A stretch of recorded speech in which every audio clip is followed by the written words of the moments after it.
a gente tem falado um pouco mais, mas o que eu acho muito importante é essas aspas da Polícia Federal que o Aguirre traz nessa reportagem, se você até puder descer aí, ô Diego, no trecho, no qual a Polícia Federal fala sobre a participação desses dois chefes, né, da aeronáutica e também da aeronáutica e do exército, sobre o trabalho deles, né, a atuação deles como agentes garantidores e a omissão deles ao terem conhecimento de que algo estava sendo planejado, estava sendo discutido, estava sendo tratado. Diz aqui, abre aspas, em relação ao general Freire Gomes e ao brigadeiro Batista Júnior, os elementos colhidos até esse presente momento indicam que teriam resistido às investidas do grupo golpista.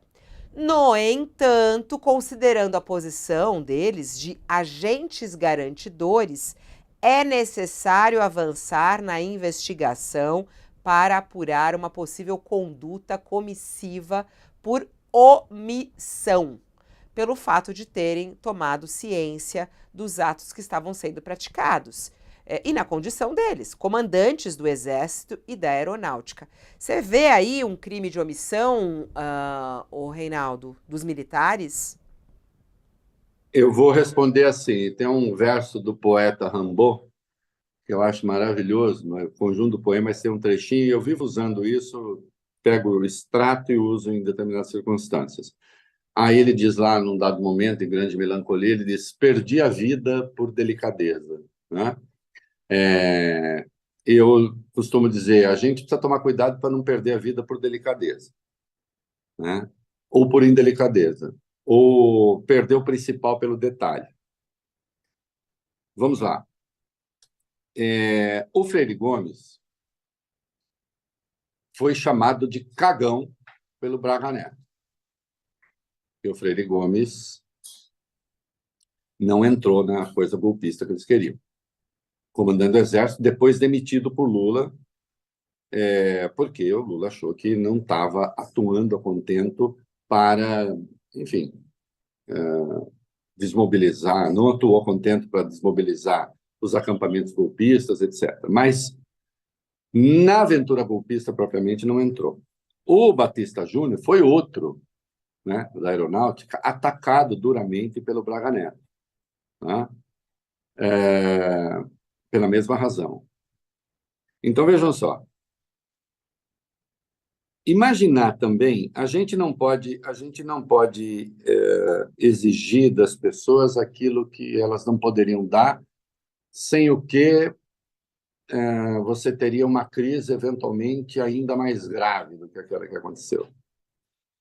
Você imagina se Freire Gomes e Batista Júnior, nos respectivos comandos, vêm a público para denunciar que uma das forças estava comprometida com o golpe, no caso a Marinha e tal, ia ser um sururu danado nas próprias Forças Armadas. Com isso, eu não estou querendo dizer que não se deva apurar o que aconteceu. Mas eu pergunto, será que havia, dadas as circunstâncias, o que eles pudessem fazer? Que é? O comandante em chefe das Forças Armadas é o presidente. Entendam, para que esses dois se sublevassem, eles teriam de criar uma crise militar, necessariamente. Às vésperas da posse do Lula. Porque eles teriam de se lançar contra o seu comandante em chefe. E se eles fizessem isso, e isso é possível, acreditem, eles poderiam dar uma ordem de prisão para o Bolsonaro.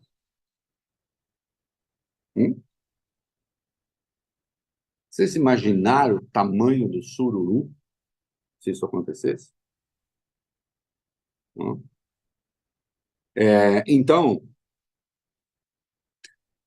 o Reinaldo quer que eles sejam aplaudidos agora porque não aderiram ao golpe. Não, não precisa ser aplaudido porque eles cumpriram a função deles, que não era mesmo aderir. Né? Acho que tem de, claro, investigar se houve omissão de alguma natureza. Não, não estou contra que se investigue, mas também chama atenção para o papel delicado desses dois. Nós vimos aquela reunião de 5 de julho. Nós vimos o que era aquilo. Eu lhe pergunto, Fabiola, havia algum espaço ali? Os que silenciaram naquela reunião, talvez nem todos concordassem com aquela maluquice.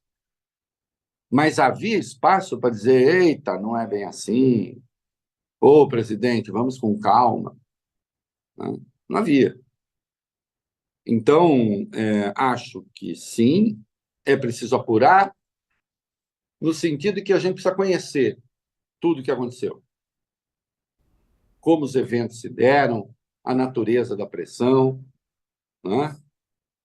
É claro que esses dois também, o Freire Gomes e o Batista Júnior, eles são personagens da tentativa golpista. Agora, é preciso também que se atribua a cada um seu papel, que se entenda, Ortega y Gasset, né? Que se entenda o homem na sua circunstância.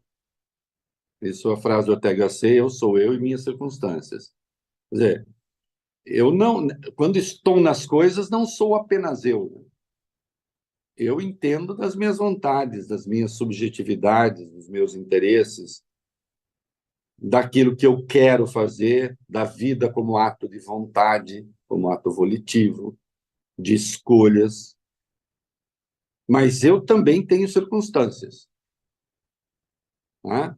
E aí aparece um barbudo alemão de origem judaica chamado Karl Marx, né? E a gente faz a história, né, também de acordo com as circunstâncias que não são da nossa escolha. Então, é preciso ver bem isso para que não acabemos por ser duros demais com quem, afinal de contas, mesmo estando no lado complicado da história, atuou para evitar o pior. Né? Eu me refiro, em particular, aí conheço um pouco mais de perto, ao Batista Júnior, gente que eu conheço, não posso falar quem, pessoas públicas e tal, estiveram com ele quando estava a efervescência danada, e ele disse: a aeronáutica não vai participar de nenhuma aventura. Né? E ainda sugeriu que poderia combater a aventura se preciso. E ele era um cara da esfera bolsonarista. Ele ficava no Twitter, uma vez até eu tretei com ele, disse: escuta, como é que é isso? Você vai ficar aí no Twitter falando essas coisas? Né? Agora, golpe não. Insisto, é preciso que se apure, mas também é preciso que a gente não perca de vista o principal. Né? É isso. Reinaldo, nesse caldo aí dessa apuração envolvendo os militares, tem também a questão dos acampamentos golpistas, né? Sim, Porque eu acho que é toda uma história, né, completa. A gente fala desde essa reunião de julho até o 8 de janeiro, né? Até a chegada do 8 de janeiro. E eu acho que é isso o que a reportagem do Aguirre Talento traz, dentro das investigações da Polícia Federal. E o que está dizendo aí, a Polícia Federal não diz que eles foram omissos, diz que é preciso investigar um possível crime de omissão, que eu acho que esse que é o ponto que você está trazendo e com muita sim, e seriedade é aqui para preciso. colocar os pingos nos is, Ó, né? veja só, Fabiola, eu não tenho dúvida de que a cúpula do Exército, a começar do comando, foi omissa.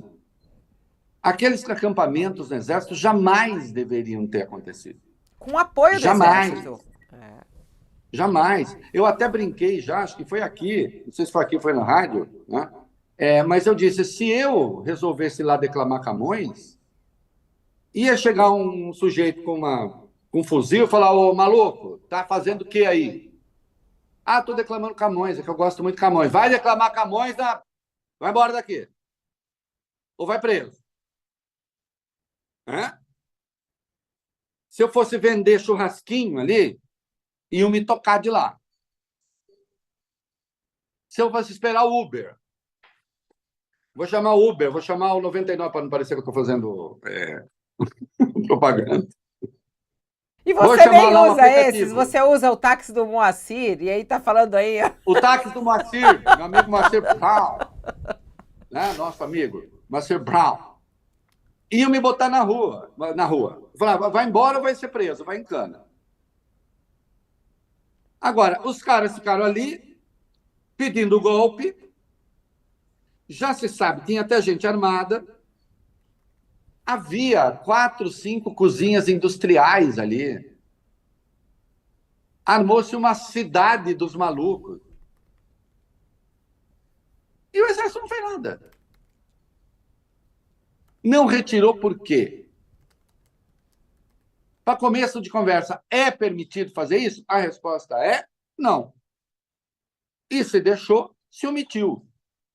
Não, eu só estou dizendo para a gente não tratar com o mesmo peso, com a mesma gravidade. Eu não acho irrelevante, dado o clima, que militares tenham resistido à aventura golpista. Agora, também que se diga, não é que resistiram necessariamente porque acham a democracia o melhor dos mundos. É também porque não dava. Eles sabiam que era insustentável o golpe. Não é? O secretário da Defesa esteve aqui e disse a eles, não rola, dos Estados Unidos, né? A generala, porque é uma generala, feminino general, generala, tá? A generala do Comando Sul também veio. Tem foto dela com Braga Neto.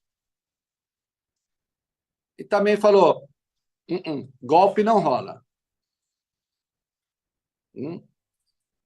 Para começo de conversa, ia suspender toda a cooperação que existe entre as Forças Armadas americanas e as Forças Armadas brasileiras.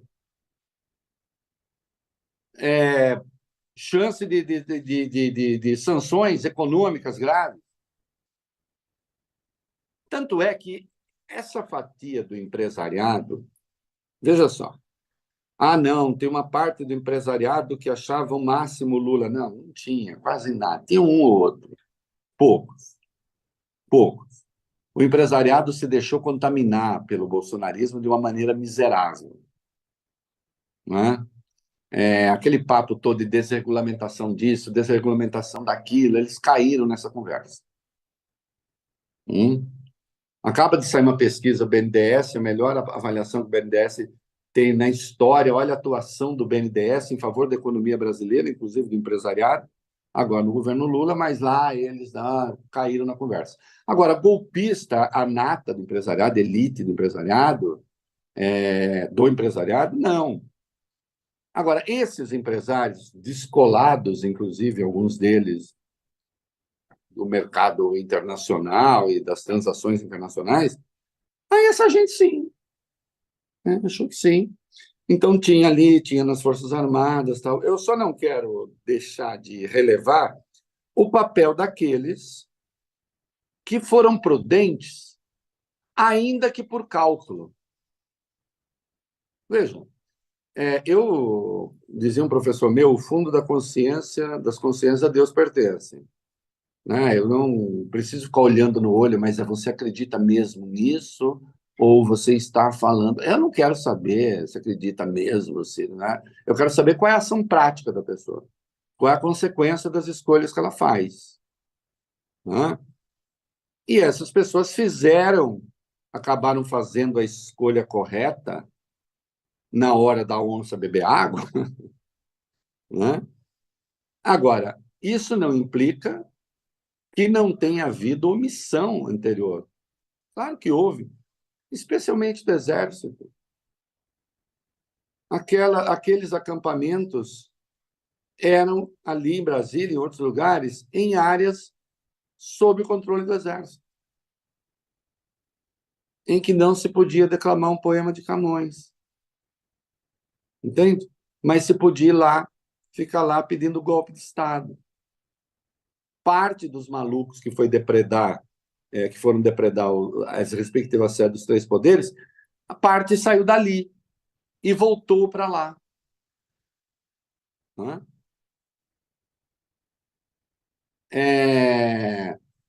Por que é que depois o Freire Gomes cai?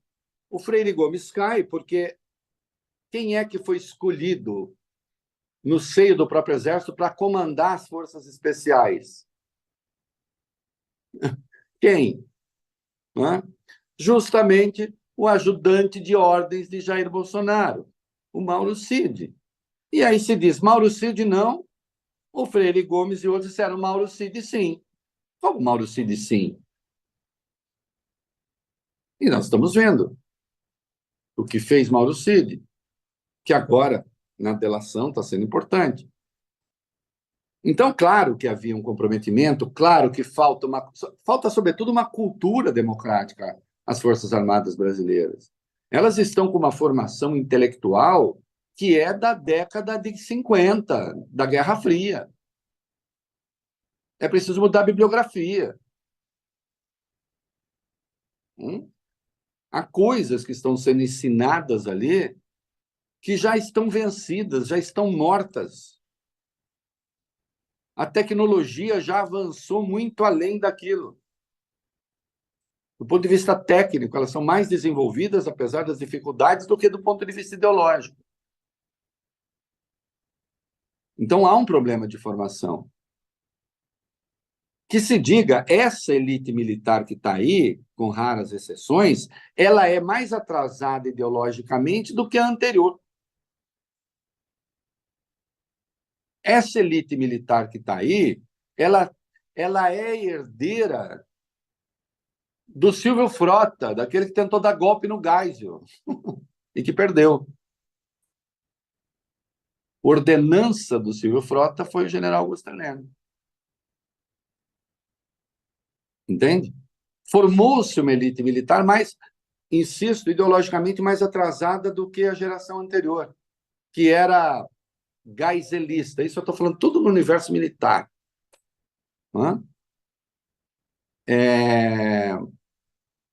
É preciso mudar profundamente essa mentalidade. A coisa é muito mais... O buraco é muito mais fundo. Reinaldo, Agora, se omitiu, tem que responder. 1h45.